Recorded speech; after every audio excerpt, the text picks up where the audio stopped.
History became legend. Legend became myth. Hi everybody! Hi Itamar! Hi. Welcome to another video. Wait. You're not Itamar! Who are you and what have you done to Itamar? So this is Theo. He's not Itamar, as you can see. Not at all. So we're kicking off a new series about Lord of the Rings. We're gonna talk about Lord of the Rings, compare it to Game of Thrones, Song of Ice and Fire, Harry Potter, Star Wars, whatever. And this is the first video comparing Lord of the Rings to A Song of Ice and Fire. So on one hand Tolkien, on one hand Martin, both have been bestowed the honor of being called him. They were trying to accomplish different things altogether. Tolkien set out, in a sense, to restore the lost myths of the English people and the English language. Why were they lost? Pre-Christian Angles, just like the Old Norse and the Vikings, they were illiterate. So they had oral traditions, but it was the monks who did the writing down. Right. So of course a devout Christian monk who's recording pagan history is going to put all his Christian Jesus propaganda in the... And then Jesus slayed the dragon. And he was jealous for his own people of how rich, say, the Greek history was, or the Roman history was, where there were these beautiful myths. So, and his specialty was actually the aesthetics of these dead languages and poetry. So there was almost no one better for who lived, in his waking life in the beauty of these myths. He spoke all the old languages. He did his old translations. Really? So he sort of wrote his own version in Old Norse in the same meter that the Old Norse poems were written. Okay, that sounds kind of obsessive. I think that's an understatement. He wanted to bring the power of reading those myths, like the one ring to rule them all, the one ring to find them, the one ring to bring them all, and in the darkness bind them. It's a lot more of that really clear, hit you in the eye kind of lean Norse poetry that he loved so much. Okay. So he created this Middle Earth as a myth, an imagined myth, but it feels like a real myth. This is why we feel so connected, and this is why it's so timeless. So why the fuck was he so obsessed about Old Norse of all myths out there? Anglo-Saxons, before Jesus, the Anglo-Saxons had the same pantheon of gods. Our Odin was called Woden, right? Okay. And this is evident even today when you look at the days of the week. So Woden's day is Wednesday, right? That's why it's spelled funny. Thor's day is Thursday, right? So it is relevant to understanding the roots of our own linguistic history. So it's a shared culture. Right. For better or worse, English is this predominant global language that is spoken in so many different places, and it makes it so a couple Israeli guys can speak and be heard around the world and understood around the world.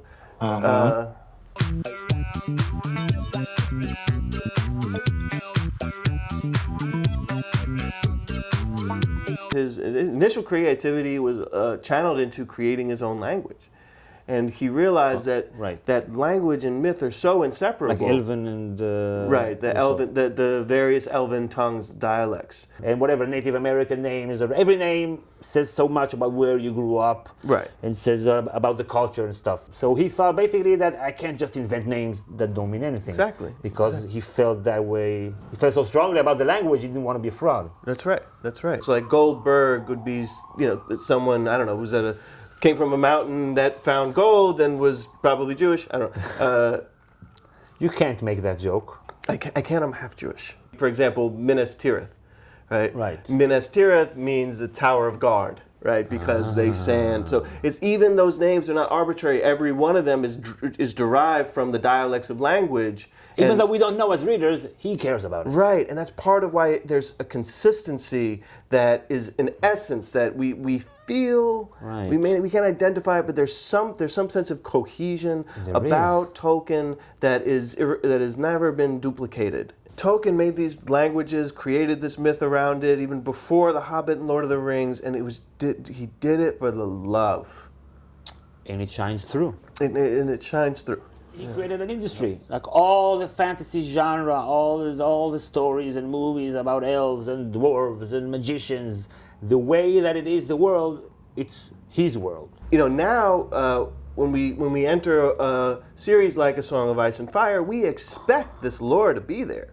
That's now a feature of the genre, Right. but it's only there because Tolkien was kind of an obsessive weirdo. He wasn't able to publish his lore books in his lifetime.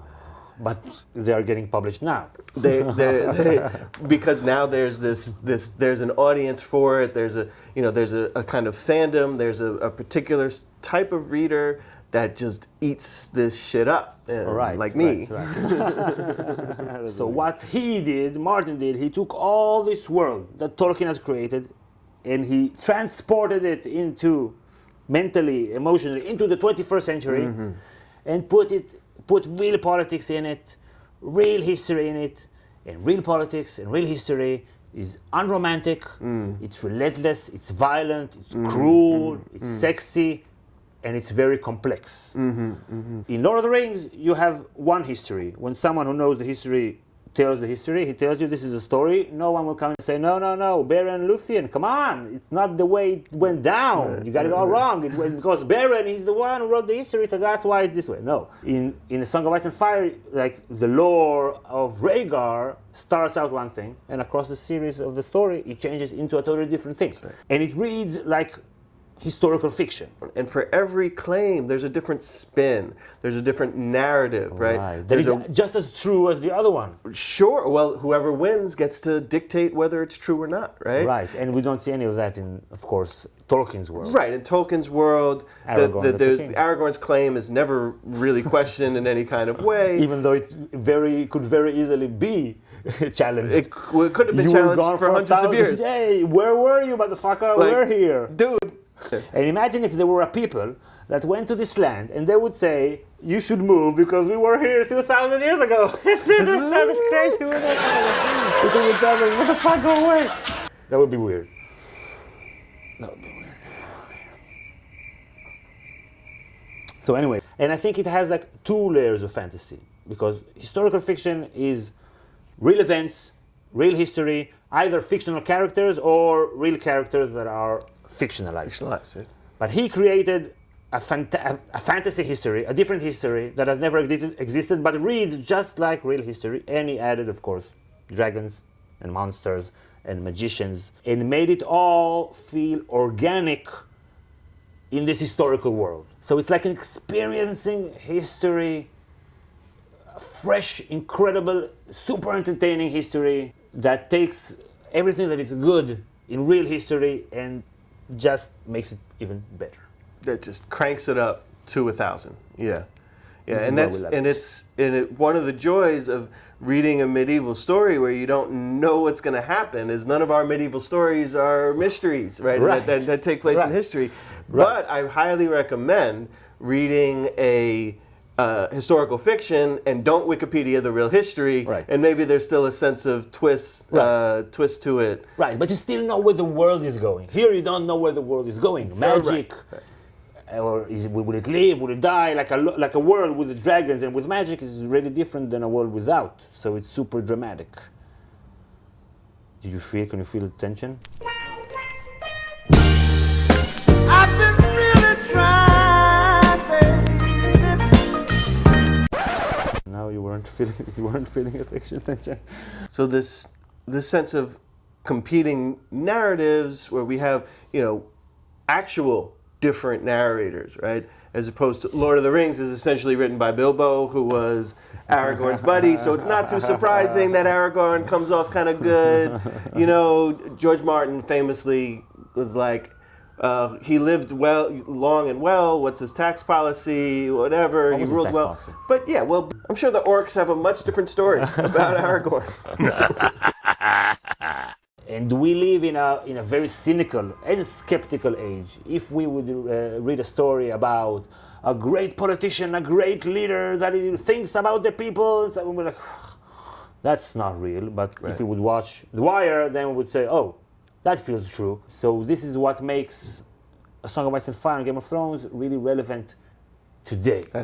You take someone like Ned's Decisions, right? We, as a modern audience, we've been kind of trained to expect that his moral choices are going to pay off, no matter how naive they might seem. Because good wins. Just be good, and it'll work out. Don't worry about it if it's stupid. It'll work out. And how did that work out? So he takes the romantic world that Tolkien has created, and he injects cynicism into it. So evil in Tolkien's world is absolute, and in Martin's world, evil is more deeds than a certain person, unless, of course, you're a psychopath, crazy Joffrey Ramsay. Right, and even there's certain social conditions that exacerbated those psychopaths, right? You know, Ramsay was a bastard, he was discarded, he was raised in this and Joffrey didn't grow up with any boundaries. No, exactly. He was spoiled, he had a distant father who was a drunk. Sauron was corrupted like in the beginning of time, and he stayed evil for essentially eternity. With, you know, the White Walkers feel like they're this ultimate evil, but chances are we're going to get some insight into their creation. We saw that in some hints that even that ultimate evil has some sort of logical genesis that you can adopt their point of view and say, okay, makes sense. That makes sense. Yeah, raise the dead and kill. Right. No, I guess they're just looking for, how do you call it, the space of living, like the Nazi term. They just need where to. Now. And the problem in society do not come from specific individuals, by institutions that fail society. It's not just a specific person that was evil and that's the root of all the problems, which is a mythological. Okay, so let's get to our bottom line. Tolkien or Martin? Him or him? What's your call? The first 3 books may be the most gratifying literary experience of my life. And falling in love with Martin made me go back to Tolkien and appreciate him so much more, because Martin was saying he would read it and read it and read it, and that was part of his inspiration, the things he wanted to do differently. In some ways, and the way that he modernized Tolkien is a vision as a reader that I prefer. Okay.